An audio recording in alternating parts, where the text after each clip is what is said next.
Dostlar yaxshimi? Rozetlik bilezik sanzdan dersligini ilip geldim. Tendis temi, rengdisi rengi bak acayip isil sanza. Haynansa derski merhamet. 11 kilo 600. Su may 300. Xumar kopiyumi 60 gram. Su 650 gram etrafında. Tuz 10 gram. Un, tuz, kopiyumay, su may, su. Hemen silip xemir jığırıp alımız. Xemirimizni jığırıp aldık. Xemirning bo'shchanligi mana bu holatda bos bo'ldi. Biz buni yarım saat tindirib olamiz. Xemirimizni tinib tayyor bo'ldi. Biz har bir zugulni 130 gram etrafida zugul qilib olsak bo'ladi.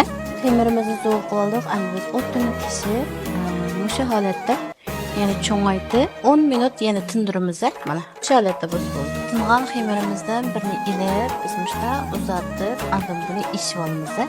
Pot qilgan o'xshash ishib tayyorlaymiz. İşib olgan xemirimizni mushta o'xshash qiliblarga tekshirib yuvib olamiz. Inchi tomliqini o'zinglar xohlagancha qilsanglar bo'ladi. Mana mushu holatda yuvib olsanglar bo'ladi. Mana mushunda lam cho'ktirib lam pishirsak bo'ladi.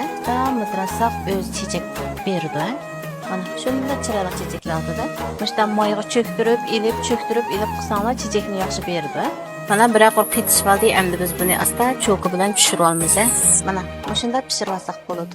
Mana muzlab olgan sang'imizni ko'rib turganlaridek mushu oq erisqa surkaymiz. Mana men yerimini surib oldim. Qalsanglar to'liq sursanglar bo'ldi. Endi bu petmisdagi yong'oq bilan atirgul yaproqiga shunda ezilib, shunga bezak qilsanglar, naytim chiroyli chiqadi.